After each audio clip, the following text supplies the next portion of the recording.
The pain in Corey's back was getting worse. She could feel pieces of glass were still stuck in her, but she tried not to show River that she was hurting. Hard to do when she was using one of the pillars of the building to hold herself up.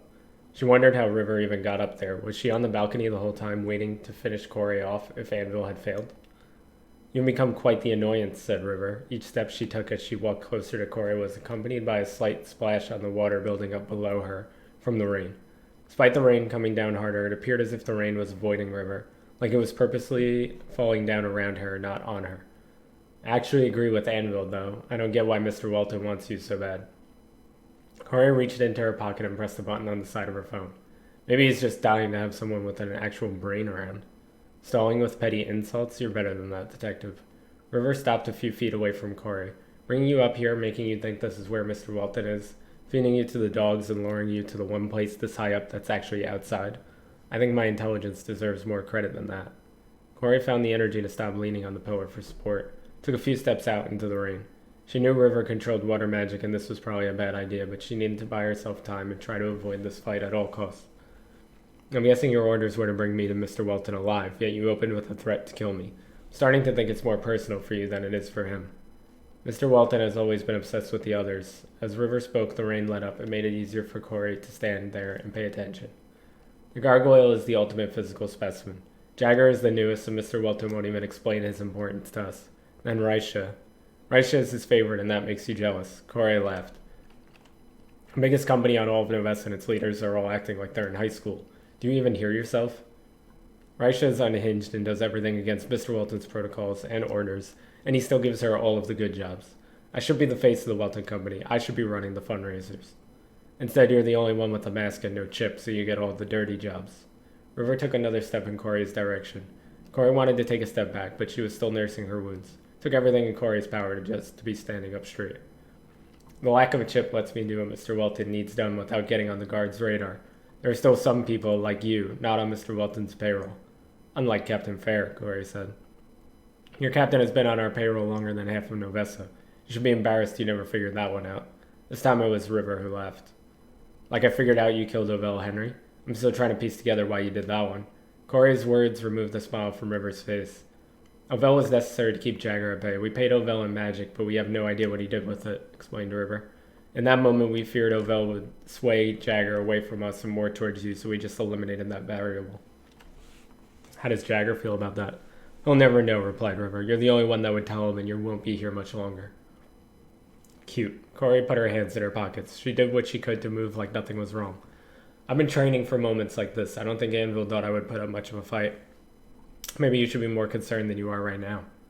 "It is you who should be concerned. My orders are to bring you Tim, but because of the aforementioned lack of chip, no one knows we're up here."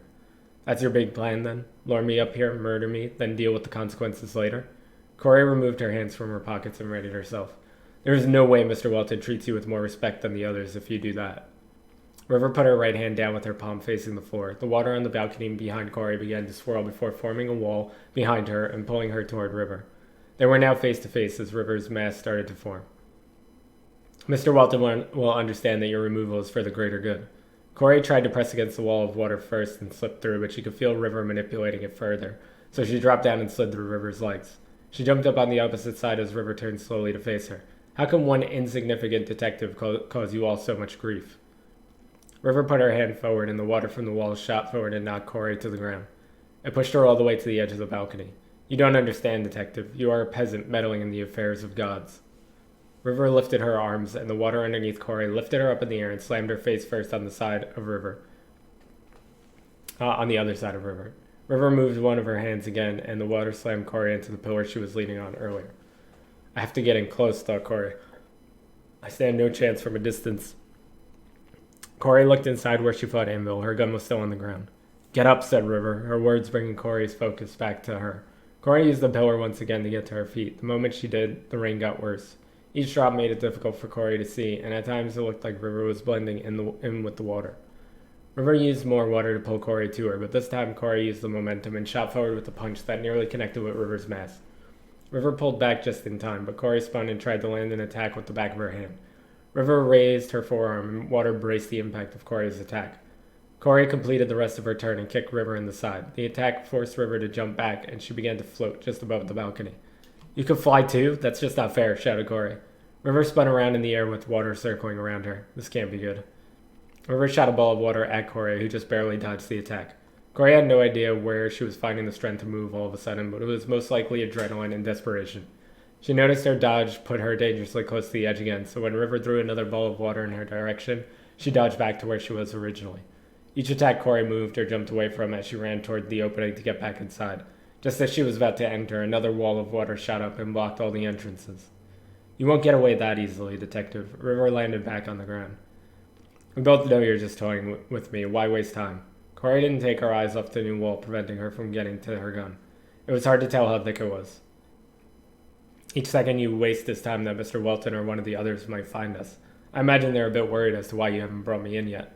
Appearances are everything, said River. I wasn't supposed to bring you in for a long time. We were hosting a fundraiser after all, and we were all meant to be down there entertaining our guests. Then your absence will be noticed too, not just mine. That's even worse, said Koré. She could hear River moving towards her and turned around perfectly to grab River by one of her arms and throw her through her own wall of water. The impact made the wall drop and Koré rushed inside. She ran past River, but River grabbed Koré's ankle and forced her back to the ground. River climbed on top of Koré and began punching her, but it became more and more obvious to Koré that without her magic, River wasn't much of a fighter. Punches barely hurt as River struck Koré's forearms that were being held up to shield her face.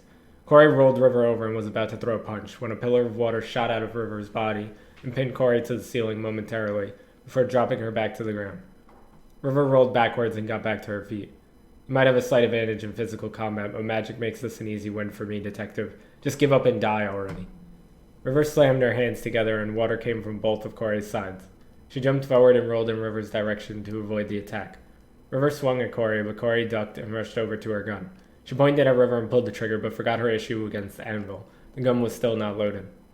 River moved one of her hands again, and water knocked Koré up and over the bar and into the bottles, causing more glass to rain down on her. Koré rolled behind the bar so that she was hidden under the counter and reached into her pocket for an ammo clip. However, her only spare must have fallen out when River was throwing her around. You just don't understand the power we possess. River walked slowly around the room. Koré got an idea of where she was because the glass from the table was still on the ground, and each step River took she could hear it crunch under her heels. I could fill this entire room with water and drown you out while not drowning myself. Koré stood up quickly from behind the bar and launched her empty gun at River. River swatted it away with water as Koré jumped over the bar and threw a wild punch at her. River backed away and wrapped her arm around Koré's throat from behind. Koré elbowed River, but she didn't let go. Instead, River put her palm up to Koré's face and began forcing water into her eyes, nose, and mouth. Koré tried to push River's hand away, but River just kept bringing it back. It's over, Detective. Just embrace your death. Koré tried to elbow River's face, but couldn't reach. She tried elbowing her stomach again, but River wouldn't let go. She backed River up into the pillar and slammed River's back against it. This caused River's grasp to loosen, which she recovered and pulled Koré back in, forcing more and more water into Koré's face. A bubble of water formed around Koré's head, and she felt like she was going to pass out. She once again wildly turned to swing at River, but her wrist hit the pillar and activated her bracelet. Koré had completely forgotten about the bracelet that Trey had given her. The electricity that shot out of the wristband hit the side of River's head and caused both of them to go flying backwards. Because the electricity disperses as lightning magic, it somehow didn't electrocute Koré, but the blast left River on the ground shaking. Koré was starting to regain her composure as she rolled over and coughed up water. She could hear River writhing and screaming on the ground a few feet from her. As Koré crawled away, she looked back. The side of River's mask that was hit with the electricity was cracked and darker in color. River continued to shake and scream as Koré could hear the elevator door open in the distance. That could be more trouble for me, Koré thought. It was Jagger who entered the room. River! He rushed over in River's direction. What did you do to her? I wouldn't touch her if I were you, Koré said. It was hard for her to speak after almost drowning a few seconds ago. I just pumped her with a ton of volts of electricity magic, and she's practically made of water. River finally stopped shaking but wasn't moving. She could die if she's not already dead, said Jagger. He looked at Koré. Did she try to kill you? What? No, we were just having a friendly chat. Koré pushed herself up as much as she could before stumbling into the wall next to her. She was tasked with bringing me to Mr. Welton alive, but I guess she had other plans. Damn it, Koré. Jagger helped Koré stand up straight and lean against the wall. You really screwed things up around here. You gonna bring me to Mr. Welton, or are you gonna let me get out of here? You know I can't let you escape, said Jagger, especially not now. Jagger went to look behind him and noticed River was back on her feet. Koré saw her behind Jagger. How the hell is she standing already, said Koré. Step aside, Jagger. River was hunched over and parts of her mask were falling off her face and dissipating. I can't let you kill her. That's not the orders. What has gotten into you? You're supposed to be the calm one. She's not, though. Never has been, said Koré.